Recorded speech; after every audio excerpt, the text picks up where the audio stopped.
Hello and welcome to this review of my Fujitsu FKB4700. It was made in 1993 in Malaysia and I got it recently for 50p from a recycling centre, so not a bad deal. It's a fairly common keyboard and you can usually find a few of these on eBay for about 30 to 60 pounds. It features rubber domes and a membrane, so some people wouldn't call this a mechanical keyboard, or they might call it a semi-mechanical keyboard, but let's not dwell on semantics here. Don't forget that the Model M also is a membrane keyboard, and no one would really deny that that's a mechanical one. In fact, speaking about the Model M, this keyboard has many parallels to the Model M, and they have a surprising amount in common, so I'll be drawing comparisons between the two during this review. Here's the model sticker of the keyboard. You can see made in Malaysia, model FKB4700 152. I don't know what 152 means. And a whole bunch of serial and product numbers or whatever. The sticker is in the lower right corner instead of the center, as you can see, which is a bit unusual. And the case is held together by clamps.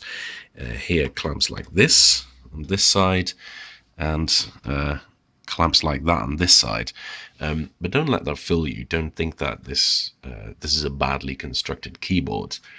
In fact, it's extremely sturdy. It has a thick metal backplate in it and a sturdy plastic case. It's a little bit loose, but it's quite tough actually anyway. Here's the inside of the keyboard, and if you're familiar with the Model M, you will instantly recognize this plastic barrel plate which holds the switches. That's this thing, and a thick metal backplate behind it. It's nice and heavy and very sturdy. But unlike the Model M, where these two plates are held together by cheap plastic rivets which kind of rot off eventually, something you can't really do anything against, in this keyboard they went for a much better option, namely screws, actual bona fide screws, so you can dismantle the keyboard if necessary, and it's much tougher. Obviously these can't corrode off, so in a way this is actually more tough than a Model M. So lots of points there. Well done, Fujitsu. And the keycaps are interesting. They're a clip-on design, again just like the Model M, but they're a little bit thinner and not quite as elegantly made. Here's a Model M keycap for comparison. You can see the Model M keycap's a bit thicker, but they do both feature PBT keycaps, which doesn't yellow with age, and high quality dye sublimed ink printing. Interestingly, they're partially compatible. Model M ones fit on Fujitsu keyboards just fine, like that, but you can't fit the Fujitsu's keycaps on a Model M at all. Unlike the Model M's keycaps though, these keycaps don't come off easily at all. You definitely need a tool, and if you do, it's very hard to not pull the whole slider off at the same time as well. The sliders are quite unusual. They have this weird cutout in the top left corner, and the middle bit with the rectangular hole looks like it should be able to accommodate an Alps keycap, but it doesn't. I'm not sure what it's exactly compatible with, to be honest. It's stabilised in the lower left and upper right corners, so here and there, that's where the slider moves through the plate. There are cutouts in the barrel plate to allow the slider to move through it, but the switch is housed in the middle of it. The sliders on the lock keys are slightly different. That top left window is enlarged a little bit so that an integrated LED can peek through. Nice little light there.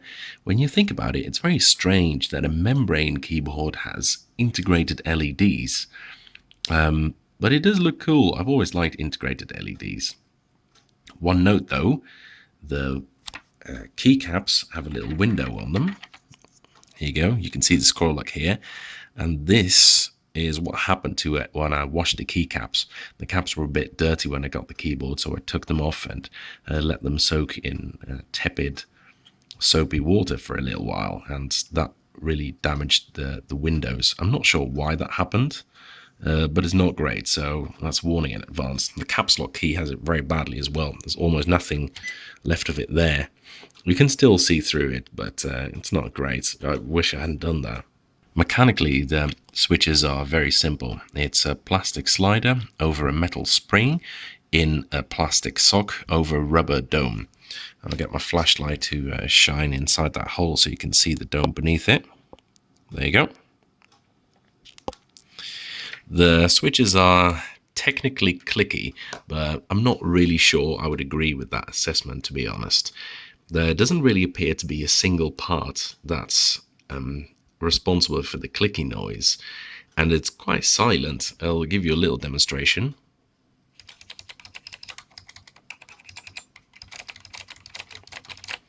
So it makes some noise, and there's a little bit of a click, but it's very soft. In fact, I know non-clicky tactile boards that are considerably louder. For instance, my Dell 8101W that I've got to the left of this keyboard is a good example. So here, I'll demonstrate that for you.